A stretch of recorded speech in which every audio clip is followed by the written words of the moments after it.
Welcome to the Real Bible Rob podcast. I'm so delighted to have Elle back online here.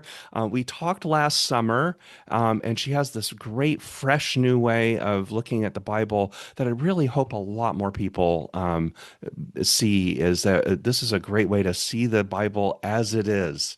And what really intrigued me and wanted me to get Elle back online here was to talk. She just finished Exodus, and she's now into Leviticus, and she had some great insights about how the legal codes and the response to trauma came out. So I'm so glad that you're here, Elle, and great to speak with you again. Thank you so much for having me again. And there's so much that you've been through in the last couple of months, and just sort of it really ties into what you've talked about online.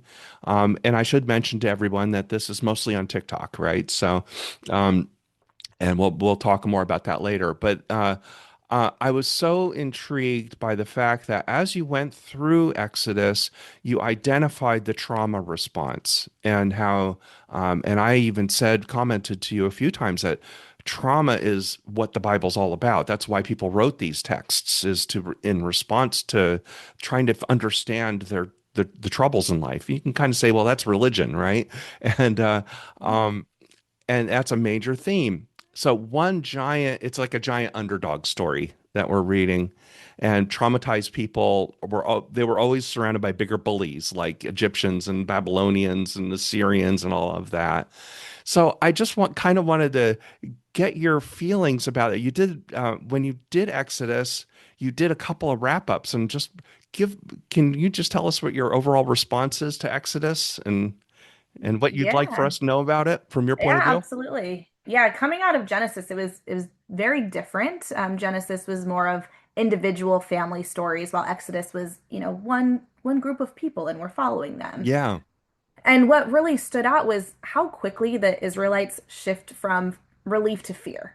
And this is Yes. common in Exodus. Even after something like the Red Sea, which is this miraculous thing happening in front of them, they go right back to panic and the worst case scenario thinking. Hmm. They romanticize the past, even slavery. And that is very human when the present is uncertain. So, it really reads like people who are physically free but not emotionally settled yet. Yeah. Um, and I kind of like that framing because it doesn't feel like this clean victory story. Even after they escape, they're not suddenly confident, they're not suddenly secure. Yeah.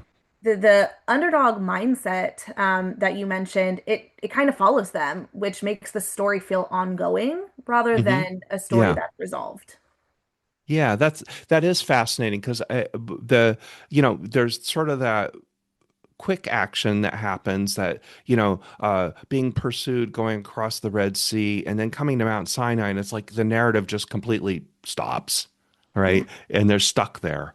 And so I wanted to know how you responded to that sort of immediate threat feeling, like being, having their backs against the sea versus the threat or the worries that they have that are much more slow moving or you know boring or whatever, that when they're stuck in the desert. How did Yeah. that impact you? Yeah, I mean, it's just relatable. As Hmm. someone who is not religious, I'm reading this as just a literal text, Hmm. and something so huge like crossing the Red Sea, as I mentioned, they're already panicking. They're assuming the worst. Pharaoh's behind them. They're going to get them, and they're like, "Why did you bring us here to die?" Yeah. Like that is so relatable because, anyone who is, maybe moving or they ended a relationship or something big is happening Uh-huh. and now you're in that spot and you're like, you're almost romanticizing, right? You're softening what had already happened before and you're like, maybe I Yeah. want to go back there even though it was horrible, even though it was something you needed to get out of. You're not and that's just how I was reading Exodus. I like very much related to this. Like Uh-huh. we do this all the time. Yeah. We're, freedom is not doesn't mean that you're uncomfortable. In fact, it can mean the exact opposite. You can be completely uncomfortable and have all the freedom in the world. Yeah, isn't that interesting how often they'll say, "Why did we ever leave Egypt? We were secure in Egypt. Mhm. We got fed in Egypt Yep. and all of that, and you brought us out here to starve, you know." And what were your feelings about being under bondage with something that you're familiar with versus being free with all that uncertainty? Yeah, I mean, this is kind of where Leviticus comes in handy to me. Like, it almost feels like I'm saved by Leviticus while reading this, Yeah. like as if I'm a character in the book, because the, there's no there's just no there's rules, but there's not. There's this it's Okay. chaos, right? Yeah. Leviticus brings you out of that chaos and it's like here's exactly what we're doing. Here's the set Yeah. rules to live by. And before it was just chaotic and the Uh-huh. people really needed something. I mean, they made the golden calf. Like they needed tangible things and they needed something Yes. to Yeah. really have in order, even though they just saw all this stuff, even though they saw God's miracle, that it still wasn't enough for them. They Uh-huh. needed something more. And that's humans. I mean, think about all of the Christians or Catholics that we know that wear a cross around their neck. Uh-huh. Yeah. It's tangible. It's there. People Yeah. hold it in times of fear and panic because they need that. Yeah. And Yeah. even people who are not religious like me, like, like you have these things that you need to hold on to feel to make it real. I mean, we wear wedding rings, Yeah. right? Right. Yes. My marriage has nothing to this ring on my finger has nothing to do with it. If I lost it, I'm still married. I still Yes. feel the Right. same way about my husband, but I need this Yeah. as, Yeah. as a form of Something I like touch and hold, and ritual exactly. is that way. I was really intrigued when you were going through the tabernacle Mhm. and how incredibly detailed it is. It is like ridiculously detailed. Yep. And so all that ritual, but something to hold, something to touch. Isn't that amazing, you know? It is. And they do have rules and they had sacrifices. It just wasn't enough for humans. And I think that just speaks volumes to modern day today. Like again, taking religion out of it and this is something I say on my pages, at the end of these chapters, I'm like, hey, Uh-huh. even if you're not religion or religious, you can get something out of this. You Hmm. can relate to these people. You can say this Yes. is complete fiction, but you can still relate to these characters as if you're reading a novel. Yeah. Yeah. Yeah. And I think that's sort of a healthy way to look at it because there is, and this I always say this, the Bible is a collection of fable. There's some history in it because we have archaeological evidence of some stuff. It's surprisingly little, but some stuff. But it's also just a story of real people that may or may not have gone through the things that we see and all of that, but that it's what we get from it's like historical fiction, right? Not there you get something from it, whether the actual events happened the way it's written or not, Right. right? So. Um, so I think looking at it in that sort of dispassionate way Mhm. is so important. Uh, I was also thinking in terms of the golden calf, the irony of the golden calf being a ritualistic thing that the people seem to have craved for. Mhm. While Moses, they don't know where the heck did Moses go? They even say that. They even go, he's abandoned us, Yeah. right? Yeah. Um, how is that different? That ritualistic event, how is that different than the tabernacle or other ritualistic things that seem to be good in? Yeah. I mean, I guess my assumption would be, well, they created the golden calf. It wasn't instructed. They did this out of human need, Uh-huh. whereas the tabernacle is completely was told by God. This is what we're going to do. They had instruction. We're going to line it with this type of silk and this gold and these Yeah. colors and like it was they needed that. They needed instructions. They followed and said, Yeah. "Okay, this is what we have to do to get here." And they're completely comfortable in doing that. Yeah. It's kind of like the good sanctioned ritual Mhm. versus the spontaneous ritual, you know? Correct. Yep. Yeah, And exactly. one's threatening and one's not, you know? Hmm. Yeah. You pointed out something that, and I've actually preached on this a number of times, is that there are two sets of tablets. The first set of tablets was written by God, and Hmm. it explicitly says that the finger of God or whatever it Yep. is. And then after Moses breaks it, after seeing the golden calf, um, and then he calms God down because he's ready to, wipe him off the off the face Hmm. of the earth, just Yep. like Noah, right? Yeah, Yep. and then, but the second time he goes, "You go and make the tablets, and Hmm. I will write on them." And then I don't know, 20 verses later, God didn't even keep his promise because he didn't even write on the tablets. Moses wrote on the Yep. tablets. So I've interpreted that as a lot of this is the old dictatorial God giving up some of his power in favor of the people doing their own interpretation, their Hmm. own thing. Um, did you get that sense at all, or do you get the sense of the tension between order and disorder, control and lack of giving up control in this? It goes up and down. It goes up and down. Uh-huh. There are, like you said, there's times when God seems very fierce and strict. He's the strict father, right? And then Yeah. there's other times where it's like loosey goosey, but then there's punishment for it. Yeah. It coming from someone again who's not religious, and I mean this in the most respectful way, it doesn't seem that God knows his humans to me, Yes. that he Right. created like he's all knowing, and I know people will say, well, that's exactly his plan. Like he does know, Uh-huh. he knows what you're gonna do, and so that's why he's doing, and then they relate it to parenting and like what your kids are gonna do, but you still give them these options. But Yeah. it seems very dramatic the way he does it. Like he Yeah. almost throws these temper tantrums, Yes. but he doesn't always follow through with it. Yes.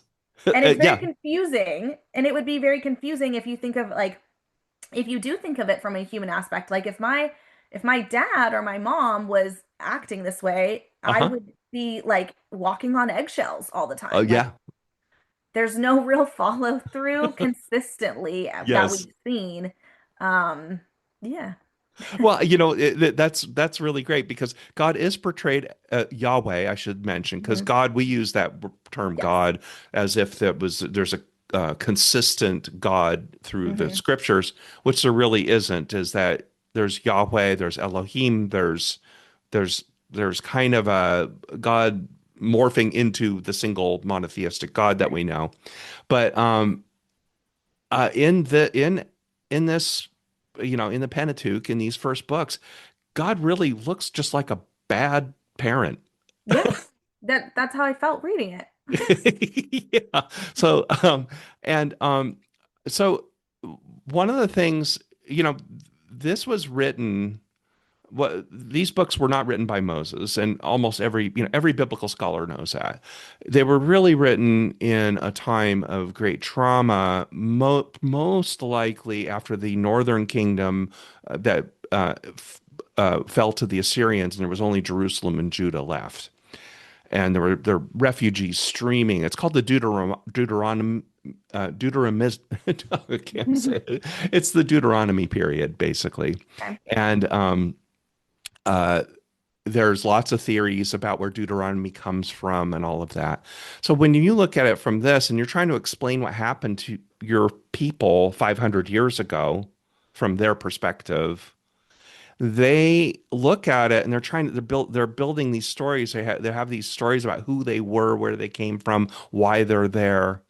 Um, how do you see that differently if you look at it from that point of view than if you just look at the text? In other words, the historical part of the text that we know and verify and we have do lots of scholarship on versus coming to it as fresh eyes. Do you know what I'm getting at? E- e- Maybe. Okay. Um, I think so. Forming a thought in my head. Yeah, for sure. So I don't have the background, like I don't know the history, Yeah. right? And I made a video on this of like, wait, who wrote this and who Yeah. edited it and who said whose writings are going into it. Yeah. So like for me, I don't have that background like at all. Yeah. Um and that thought comes up of like, well, where did all this come from? Who said Yes. what goes in what? And so sometimes when I'm recapping things, people are like, you missed this. And I'm like, where was that? And I go back and Yeah. reread it, and it is not there. No, And they're it's like, oh, it's because it's in this version. And it's yes. like, okay, well, then it's, that game Telephone we played it as kids where you say Uh-huh. something and then by the end it's not anything of what you said. And I'm like, well, this has to have happened. Also, words mean something different back Hmm. then than they do today. So when Yes. people are like, well, the Bible says this, I'm like, but what did that mean when it was written? What did that Yeah. word mean when it was written? Because times are changed even from a decade ago. Oh, yes. Meanings Yeah. have changed, words have changed from a decade ago. Yes. So way back then, I feel like the text might have been something completely different than we're interpreting it Yeah. now. Well, I mean, and that's so insightful because, I read Hebrew somewhat, Mhm. a little bit. Um, and I read it every week with some people, and it is the hardest thing there ever is. This is an ancient language that was dead and Mhm. was brought to life again in modern Israel. And the one thing I always get from that, every time I interpret a passage with somebody, I go, how did they come up with this? How did they come up with this interpretation of that? There's so much background in the way they do it, and it's very humbling. So anybody who Yeah. says, no, this is what Moses said, and this is what it does, and this is exactly what this passage means, just doesn't isn't aware of that. Um, Yeah. 2,500 years of fog that we look Yeah. through. It's true. And that's why I always say like this is the Bible is interpreted. And so Yeah. if I go to, your church, I might hear something completely different than if I go to the church down on the corner of my street Hmm. with the same passage, but it means Yes. completely different things. And I Yeah. think people forget that because a lot of times people have gone to the same church or the same Hmm. kind of church for their entire lives. So that is how they Right. know it and that is their truth. And it's hard for people to like think that it could possibly be something else. Yeah, and yeah, and I think that is true. I mean, there is truth, Hmm. but even in things that we think are true ourselves in our own environment, and that we can have verifiable evidence about, um, we still interpret everything that we Hmm. deal with a little bit differently, Yeah. right? And we're still Yeah. trying to divert. So I go, okay, if you're doing that about stuff you read in the news or stuff in the last century, um, how can that be any better than, or how can you know exactly what happened 2,500 years ago? Yeah. That kind of thing. Yeah. No, it's true. My mom could tell my sister and I the exact same thing, and we might interpret it Yes. completely differently. And we're like arguing, even though that's exactly what she said, it's a Hmm. completely different thing in my mind versus my sister's. Yeah. And learning that how that's one thing that seminary does provide if you go to a good Hmm. seminary is that just that idea that communication theory, this idea about what was said by whom and what was transmitted, what was received and turned in. Yeah. In fact, I was going to ask you about it. You said in one of your videos that you have a childhood early childhood education Hmm. degree or background, Yeah. and That's my undergrad. you learn a little bit about communication and that. Yeah. ha- what are your thoughts about that and how we communicate with children? And Yeah. I mean, when you look at how people form attachments and identity and trust hmm. early in life, that doesn't go away. Yeah. So, if someone grows up in an environment where they are taught not to trust themselves or Yeah. where love feels conditional, Hmm. that can absolutely carry into how they experience religion. And, it Yes, can very definitely much. shape whether they see God as safe or unpredictable, loving, or critical. And Uh-huh. and I think that's something people forget, um, is the way that you're teaching your child and what you're teaching your child can have a lasting impact for the rest of their life. Yeah. Yep. Yep. A few words of encouragement can last a lifetime. A few Hmm. words of rebuke can last a lifetime. That's Hmm. very true. Yeah. Yeah. We'll go back into the Bible, but you also put out a video that just really impacted me about how you had a job interview that you walked away from. And because that, and I, the reason why I want to ask about this is because it informs the way people deal with religion all the time. So Hmm. tell us if you could just recap that a Yeah. little bit. And Yeah, so I was, yeah, I 20 or 21, I'm not sure, but I was graduating from my undergrad and I thought I wanted to be a preschool teacher. So I had hmm applied to every single job that was in the area I wanted to be in. And so one of them was a Christian preschool, so I went and I was like, I I can be Christian. Like I yes. understand, this Uh-huh.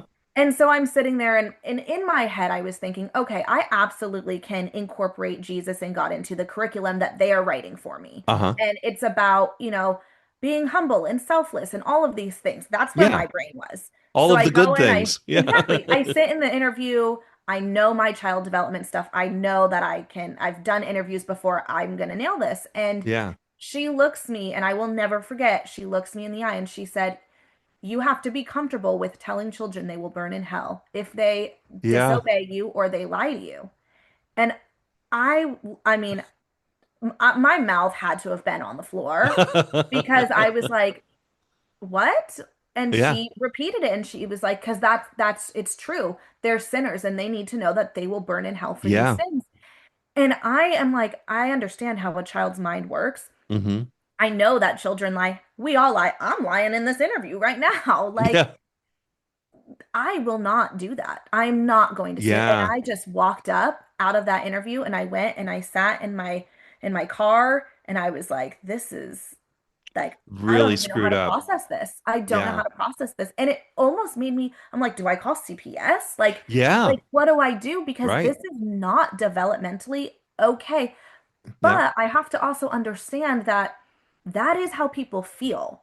Like that's Yeah. truly how people feel and that's their religion and I don't there's a fine line between, what I think is right and then crossing that line and so I just obviously never went back and I never interviewed at another Christian preschool ever again. It's so informative because there are a lot of people that think exactly that way. And they've got that Augustinian, what's called, Augustinian. You're Mhm. on the train to hell, and you have to get off by either doing the sacraments in the Catholic Church or in Protestant Church. You have to do it by, accepting Jesus, and being born again, Mhm. and but. So these children, ostensibly, they come from born again households, Mhm. right? They're probably going to grow up to be Christians. Well, does that mean they're going to go to hell just for lying? I don't get it. And you know what? At the end of the day, no one knows. Like, I Right. don't know, maybe, but if that's the case, then we're all going to be with each other because every single person I Yeah. know has lied at least once in Yes. their life. Like, Well, first of all, hell doesn't exist even in scripture. The hell that we I've talk heard. about, that's Milton, that's Dante, that's the Catholic Church. I would have been really bad in that interview because I probably would have told her off about why hell doesn't exist and how you're how you're mistreating, you're abusing children. So Yeah, no. She at the time I was like 20, so I think she was probably in yeah. her 40s. And when you're 20, 40 is like a dinosaur. Yes. So I was like, I didn't want to be disrespectful to her, so I was just like, no, thank you, and like walked out, but I think about it all the time. Well, and it sounds like you've taken a good message from that. It's not, you've taken that this is a harmful Hmm. religion. And you said, I think you even said she was 40 or Yeah. something, or Yeah. roughly that. So Hmm. imagine the trauma in her experience to be that old, to Yeah. be a fully formed adult Right. and still carrying that. Right. Um, It's just very, very common. Hmm. A lot of this is Calvinism, and Calvinism gets a bad name, and I come from a Calvinist denomination, but one of the things it's gaslighting essentially. It's saying don't Hmm. believe what you hear or what you Yep. believe. So that's why your child development comment was so valid because um, when you'll often hear pastors say the heart is deceitful. And that comes from a particular verse in Jeremiah. Lean not into your own understanding, Hmm. which comes in Proverbs. And they're both taken out of context. They're both ripped out of their context. And so you go, well, wait a minute. I can't trust my heart. Okay. I can't trust my mind. Well, then what can I trust? I can't. Yeah. Whereas these verses are really more about like, know that the heart or your cold calculation, you can talk yourself into anything, needs to be checked by the heart, right? You need to have a gut check on your what you're doing. It's just good decision making. And it's just it drives me nuts. I talk about this a lot and stuff. So yeah, how do you feel about that? About decision making, about learning, about trying to avoid deceitful thoughts or ideas and so forth. I've heard both of those phrases, and I actually did not know that those were like quotes from the Bible until just Yes. now. But I've heard the heart is deceitful. I've heard Yeah. don't lean on your own understanding. And they're used in ways, like you said, that make people distrust themselves. Yeah. And, there's a difference between humility and disconnection. It is one thing to say, I don't know everything, Yeah. but it's another to say, I can't trust anything I feel or think.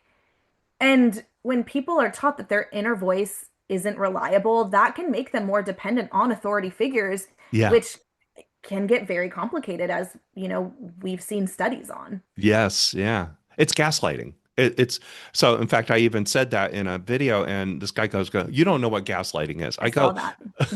Hmm. "No, I mean gaslighting is literally telling somebody not to trust their heart and their mind." Yeah. So, um, but I, I think that like the person you're talking about that you interviewed you is subject to this gaslight, this kind of thinking, and that sort of thing. So, back to the Bible and trauma response. Um, they so in Leviticus, which I was waiting for this, and you even said it in a video. You said, "Oh, people have been warning me that Leviticus is Yes. crazy," Yep. and I'm so excited that you're there and you're looking at it the way you are because what is your um you already mentioned that Leviticus is a bit like putting codes on things and getting people comfortable with things. But what is it that surprises you the most about the rules and how those rules come out? And what are you expecting in the rest of the book? So, okay, so Leviticus, I actually was the most excited for out of any book because Uh-huh. I see Leviticus the most on social media when people are like going against the religion, like they use quotes from Leviticus. Yes. I see that all the time. And Yes. so I was like, ooh, I'm like very excited about this. I'm in Leviticus 4, so very early on, but Uh-huh. it's definitely, there's a clear shift from chaos to structure, right? Like Yeah. Exodus is emotional, it's unpredictable, there's escape, there's fear, there's survival. Uh-huh.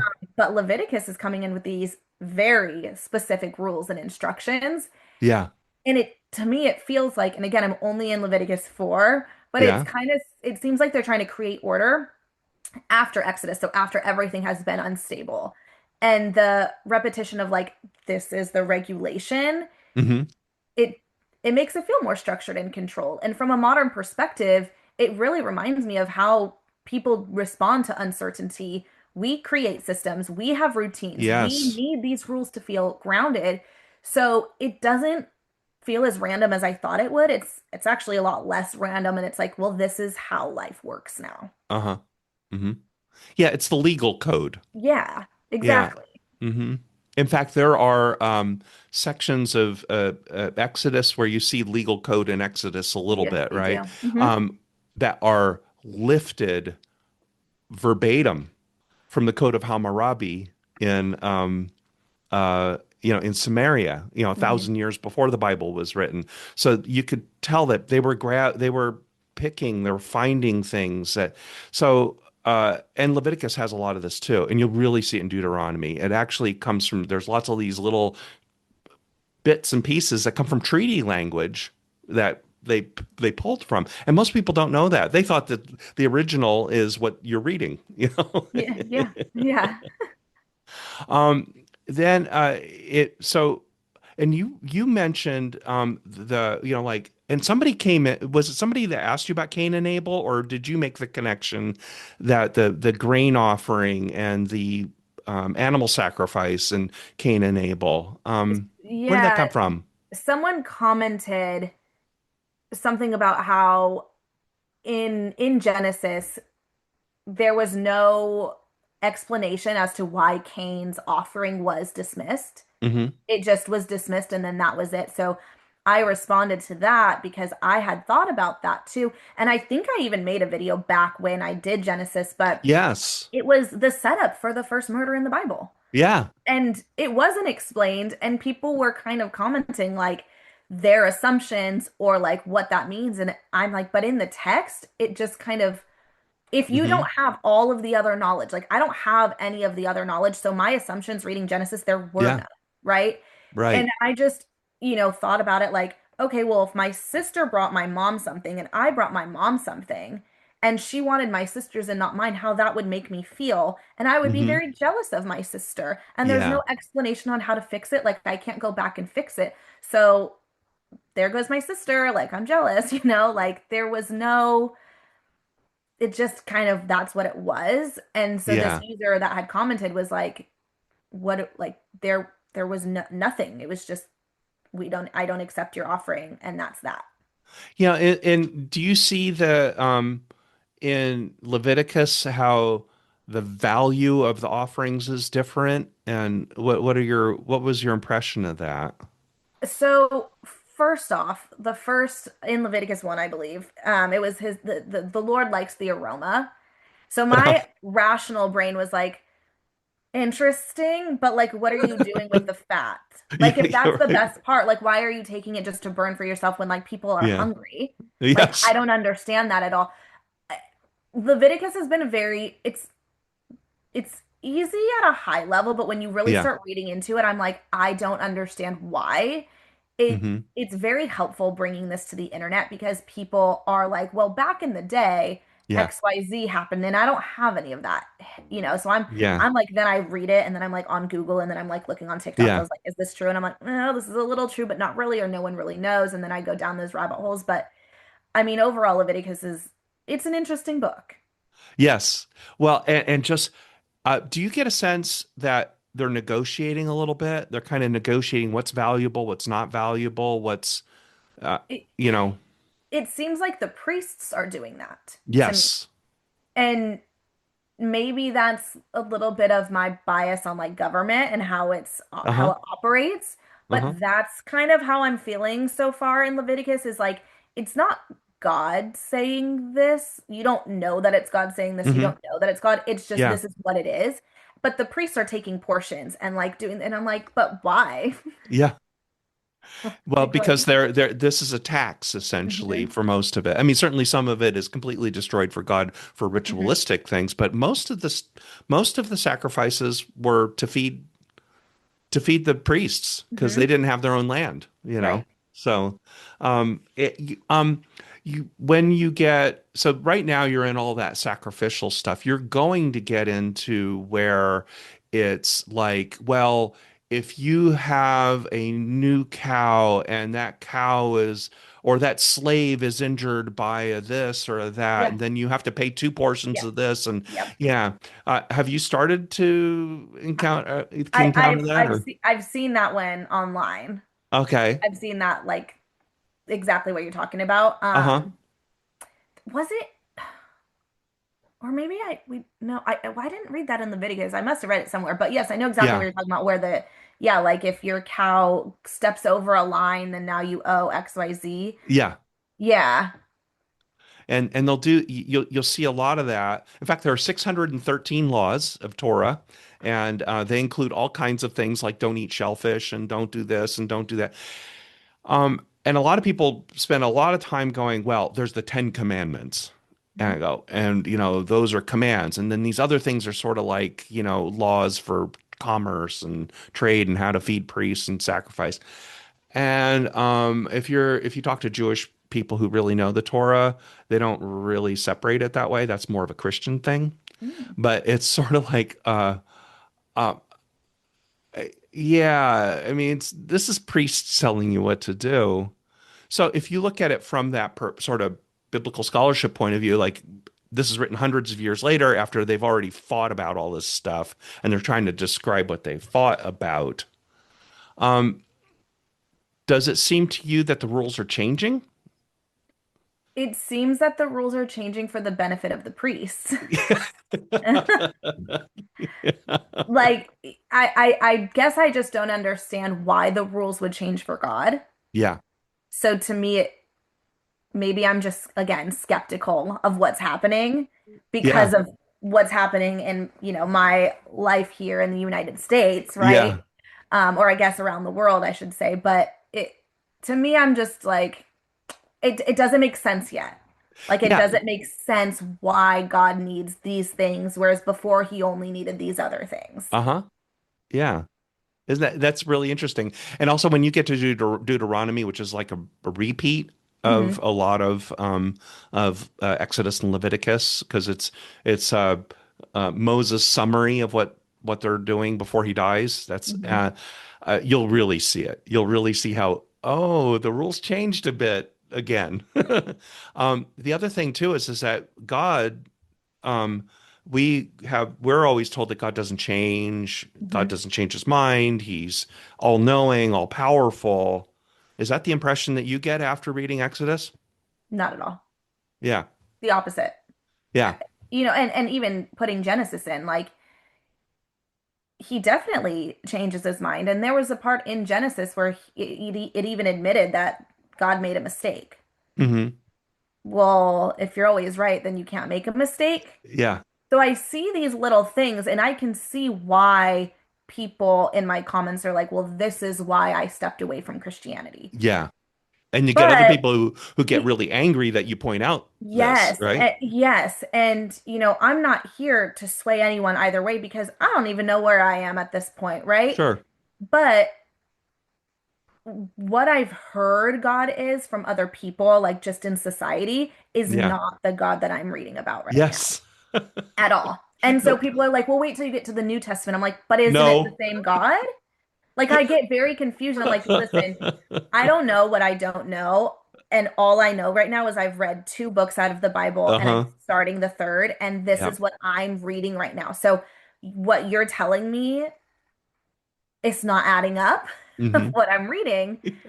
Maybe it will later. I don't know, right? Like, I have Yeah. no idea. But where I'm at right now, God has made mistakes and he is indecisive and he says one thing and then he does another and he has Yeah. temper tantrums and Yeah.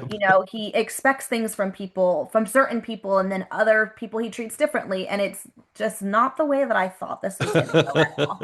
Like, I feel like I'm reading a different book than like what everyone Yeah, else has that what read. everybody says it is. Yeah. I mean that's the value in what you're doing is you're reading it in a way that I wish other people would because then that they could get comfortable with the fact that their worship life, their images of God aren't what you were told and Hmm. that it's okay to think that way. It's okay to question it and so forth.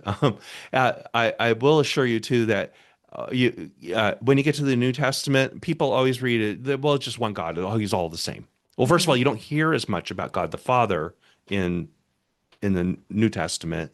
Secondly, this God has had the covenant with Noah, has had the covenant with Moses, has had the covenant with David, is going to have the covenant, the new covenant, and the new covenant in Jeremiah. And then 500 years, they're going to take that new covenant and it's going to be the covenant that Jesus talks about. And then Paul's going to interpret Jesus. And then it's a Yeah. mat. And then you get to Revelation. It's complete, you might as well throw everything up in the air. Great.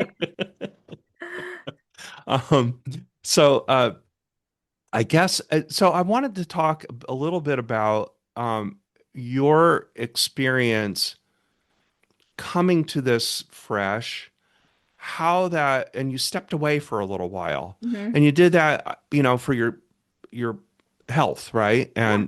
And which I commend you for doing because we all need to do that when Yeah. we get in this.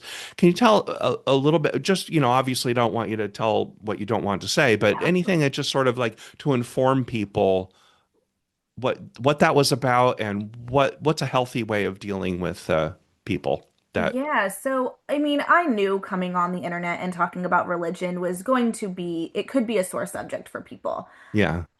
While I was in Genesis, it was, I think people, it was very positive. People were really kind. Hmm. Now when I got into Exodus, maybe it's because I'm more open because I've been doing it for a little bit Yeah. longer that people really were upset. And so I was getting a lot of DMs from people who were threatening me Hmm. and it scared me. And so I Yeah. had to put blocks on people and I was just like, this isn't enjoyable anymore. I'm getting anxious Yeah. opening up the app. Like I didn't even open the app on my literally the Bible channel. Like I just was like, I don't want to know what's in there. Yeah. And so I finally did it not too long ago and we kind of handled things offline, but people just need to understand that not everyone's going to agree with you, and that's fine. But Yeah. there's a way that you can word things to, whether you have an agenda or not, there's a way you can word it in a respectful way. Especially, I'm not religious and Yeah. I haven't made any decision. And, to be honest, when I get to the end of the Bible, maybe I will, maybe I won't. I don't know. Yeah. But when people are, trying to save me in a way that I don't feel like I'm being saved, I feel like I'm about to be harmed. Yeah. It's not, I don't think anyone should have to go through that. So I've put blocks on my page now. So Yeah. there's a lot less comments because I have to block words. Yeah. But anyone who's online, I would say, be careful what you write. You don't know how the other person's going to interpret that. We talk about Yeah. interpretations a lot, right? You don't know what they're going through. You don't know why they left religion, why they joined the Yeah. religion. And at the end of the day, you might write these words and then you forget about it and you just go about your day. But those words can impact the person you said for a lifetime, Yeah. And so that's kind of the message that I want to give is like, just think before you send it. Yeah. Or if you really need to get those words out, send it to yourself just to get it out of the way, Yeah. clear the pipes. Yeah, yes. Yeah. Don't text when you're angry or you've had too much to drink or Yep. whatever these people do. And Yep. because I certainly get a lot of it.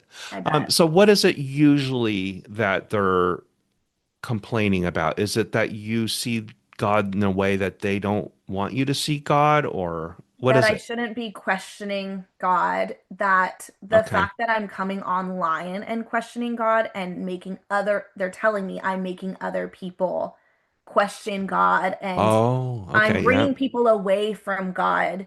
But then I also have people, and this is more so in the comments of people who are Christian, and they are like, you're bringing me closer to God Yes. because I'm Yes. rediscovering things that I forgot about, Yeah. or I had the same question and now this person answered it and all makes sense. So I get both sides, which is very Yeah. interesting to me because I'm like, I'm neutral.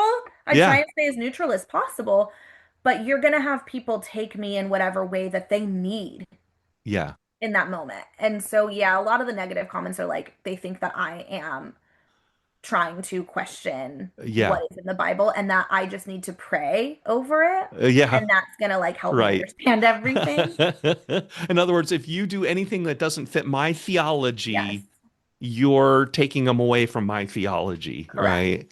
And yeah, well, I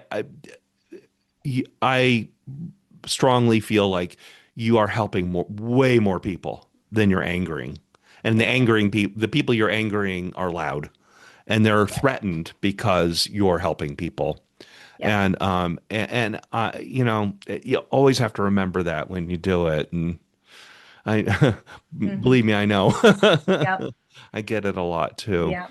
And you even just get that in sort of regular life, right? Because you have these people like the woman who interviewed you, right? Mhm. Is you have these people that just don't want, you're not allowed to question, you're not allowed to, you have to buy into the gaslighting, so. Right. Yeah. Well, do you have any advice for people, and in terms of how to approach this reading and how what I think is so inspiring is that you're still excited about it, especially in Leviticus, you Yeah. know? It is exciting. It's I don't know Yeah. what's not to be. If you like to read, read it. Like Yeah. It's it brings awesome. you up and down. Like I have felt sadness, I have felt anger, Yeah. I have felt happiness, your joy. I've Hmm. felt all of the emotions, and I'm only in Leviticus 4. Yeah. So it's a wild ride. I think, people come to church with they're usually carrying something heavy. Yeah. And I think, instead of being met with honesty about that, sometimes they're met with like just have faith or just trust God. Yeah. And to me, it's like, how about you just start with reading it and see Yeah. how it makes you feel? Because, Yeah. people who we as humans, we gravitate to something we need, whatever that may be, right? Yeah. Whether it's a person or something spiritual, something a higher power, it's very natural for people to like want to have this higher power and Uh-huh. give them control. And it's freeing. It absolutely like the sound of that when I like get jealous sometimes, to be honest, Yeah. of like, wow, that sounds amazing, right?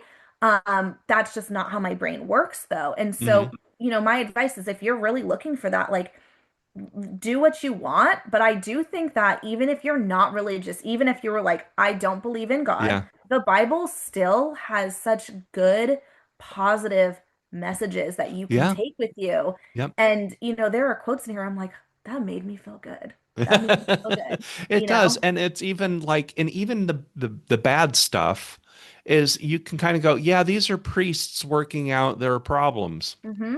Or Yeah. these are people that are under constant threat of famine and being overrun and starved and stuff Yeah. like that. I just preached about Gideon and that which is in Judges, and that people of Israel were constantly being raided by the Midianites. They were coming up and they were stealing their crops. They were stealing people and making slaves of them. They were destroying land, and they were a constant threat of being killed or of famine and stuff like that. And you go, well, what do you do with that? Hmm. You write Yeah. stories Yeah. and you pray, you Hmm. do these things. So it's like you said, it's so human. And Yeah.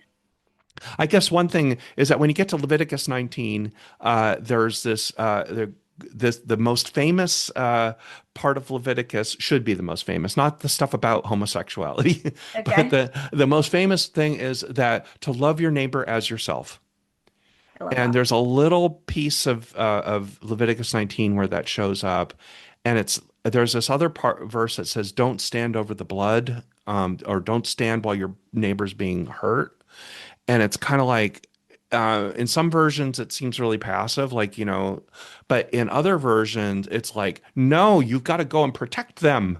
You got to protect your neighbor, and Mhm. that's how you show your love. So a lot of it's that kind of interpretation and understanding the language and all that Mhm. stuff. So I'm so excited. when you get to, yeah. I'm excited. I hope to speak with you sometime again, maybe some other book sometime Yeah, later, because I just keep doing it. I I hope you appreciate do. that. Thank you for the encouragement. Yeah, I'm excited. Like this, regardless of if TikTok, I continue on TikTok, I'm going to finish this, and yeah, I just am. I'm not rushing it. People are like, yeah. how much longer? How much longer? And I'm like, I don't know. It's just, It might take 10 years. Yeah, I hope it doesn't. Yeah. But people try and give me resources all the time. Like my DMs are flooded with like, use Yeah. this Bible study, use this one, and I'm like, I have Mm. my Bible and I'm reading it and Yeah. I'm interpreting it, and Yeah. follow if you want to hear my thoughts and questions and join the discussion. Well, and there are different ways to approach it. You can approach it very scholarly, like, like I've chosen to do, Hmm. You can approach it very pastorally, like where you're trying to help people and counsel them and stuff like that. Or you can just approach it so that's it's okay because we're not all the same and we all have Right. different purposes and stuff like that. So yeah, no, just keep doing what you're doing. Thank That's what I you. hope for.